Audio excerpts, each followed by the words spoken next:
Karibu tena mpenzi mtazamaji katika makala yetu ya siku ya leo ndani ya chaneli yako hii nambari moja unayoipenda hapa nchini Kenya, ifahamikayo kama vile Bright Updates, ili kwamba niweze kukuelezea mawili matatu ya ni kipi ambacho kinazidi kuendelea ndani ya taifa letu la Kenya. Nikope lako sikio. Mtazamaji wangu, kiongozi wa upinzani namzungumzia Raila Amolo Odinga amezidi kuwaacha Wakenya wakiwa vinyowazi, huku wengine wakiweza kujiuliza, je, yale matamshi ambayo aliweza kuyatoa wiki chache ambazo ziliweza kupita yalikuwa ni matamshi ambayo ni ya kweli, au yalikuwa ni matamshi ambayo yalikuwa kuweza kumfanya tu yule ambaye anadhani kwamba yeye yuko ndani ya serikali aweze kuwa ambaye anakosa kudania kwamba yeye hayuko ndani ya serikali.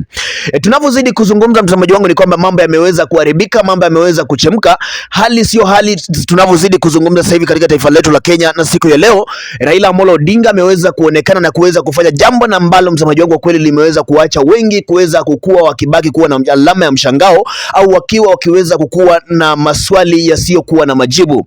Nina imani kwamba unajiuliza ni kipi ambacho kimeweza kutendeka na ni kwa nini kiliweza kutendeka. Kabla sijaweza kukuelezea msemaji wangu, ningependa tu kwa moyo mnyenyekevu, iwapo ni mara kwanza kuweza kujiunga nasi popote pale ulipo, tafadhali like video hii. Cha pili na cha muhimu zaidi msamaji wangu, tafadhali bonyeza alama nyekundu iliyoandikwa subscribe iliyoko chini ya video hii. Kwa sekunde moja jiunge nasi kwa kuweza kunibonyezea alama nyekundu iliyoandikwa subscribe iliyoko chini ya video hii, kabla hatujaweza kuendelea na mazungumzo yetu ya siku ya leo. Asante sana kuweza kujiunga nasi, karibu moja kwa moja ili kwamba tuweze kusonga sote mbele kwa pamoja. Unajua msamaji wangu, mambo yamekuwa ni mazito sana ambayo yamekuwa kiweza kuzidi kutokea. Mambo yamekuwa ni mengi sana ambayo yamekuwa kiweza kuzidi kufanyika ndani ya taifa hili letu la Kenya, na siku ya leo nimeweza kujipanga na ushahidi wa kutosha ili kwamba niweze kukuonyesha, niweze kukuelezea kwamba mala ambapo taifa linaelekea basi mambo yatakuwa mazito sana hivi karibuni. Now today Raila Amolo Odinga appeared in Senate, na hivyo basi this is the same Raila Amolo Odinga that used to tell us that he is not in government. So Honorable Raila Odinga was in Senate today and allocating funds to counties, in Senate today, allocating funds to counties. The same Raila Odinga is the same person who said he is not in government.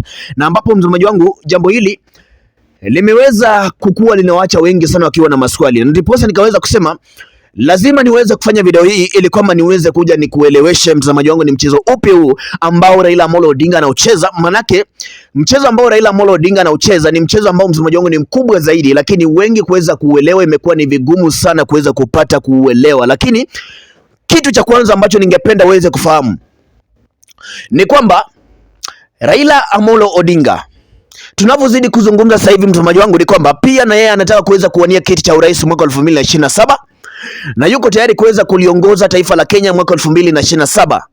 Na hivi tumekuwa tukiweza kuona, tumekuwa tukiweza kushuhudia kila ambacho kimekuwa kiweza kuzidi kutokea ni kwamba amekuwa kiweza kutaja kusema kwamba mtazamaji wangu atakuwa akiweza kusimama kiti cha urais kupitia kiti cha ODM. Haya aliweza kuyazungumza siku chache ambazo ziliweza kupita, na kisha baadaye huyu ambaye ni kiongozi wa ODM, Secretary General wa ODM, namzungumzia bwana Edwin Sifuna, akajitokeza akaweza kunukuu pia na kuongezea pale na kusema kwamba it is true Raila Amolo Odinga will be in ballot na lazima tutaweza kumpigia kura. Now the problem comes here. Shida inatokea hapa mtazamaji wangu. Shida ambayo inatokea ni kwamba mtazamaji wangu, Raila Amolo Odinga iwapo ataweza kudecide kuweza kusimama kiti cha urais, itakuwa ni pigo kubwa kabisa kwake Rais William Samoei Ruto. Itakuwa ni pigo kubwa kabisa kwake Rigathi Gachagua, na pia mtazamaji wangu itakuwa ni pigo kubwa kabisa kwake Fred Matiang'i. Ni kwa nini niseme hivyo? Sababu ambayo inanifanya niweze kusema hivyo ni kwamba, ya kwanza, kwake Rais William Samoei Ruto sasa hivi tunavyozidi kuzungumza, matumaini yake yote ameweza kuyaweka kwa nani? Kwa Raila Amolo Odinga. Na naamini mtu pekee ambaye anaweza kumuunga mkono mwaka 2027 au mtu pekee ambaye anaweza kumsaidia kuweza kupata watu ambao wataweza kumpigia kura mwaka 2027 si mwingine bali ni Raila Amolo Odinga. Lakini kile ambacho kimeweza kuonekana,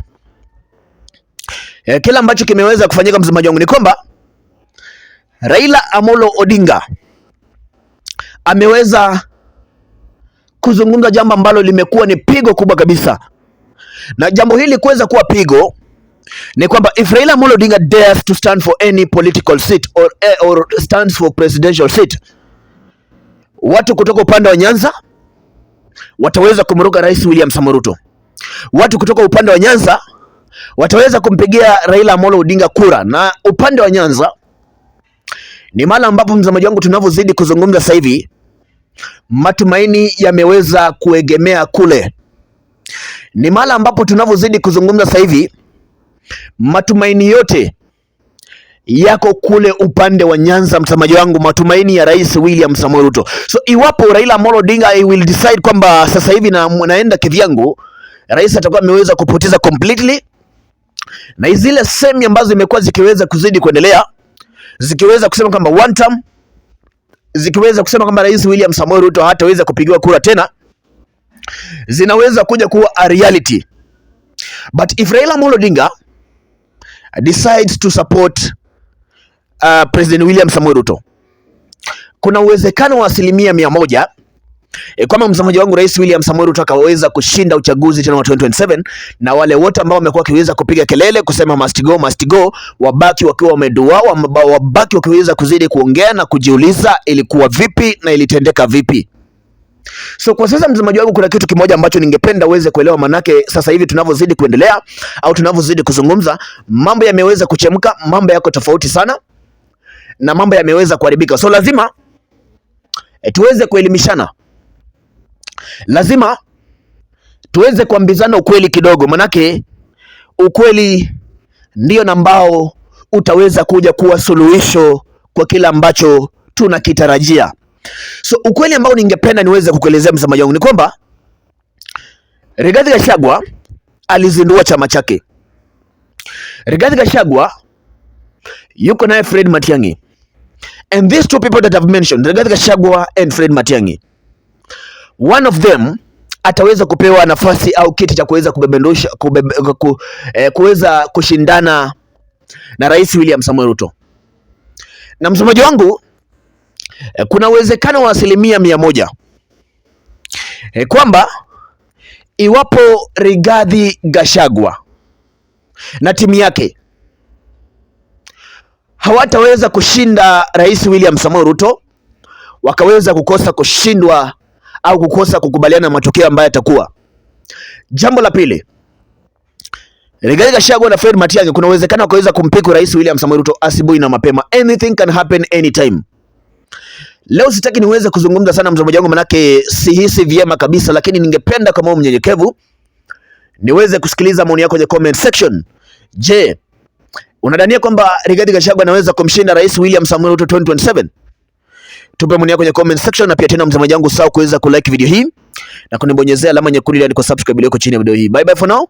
Please subscribe.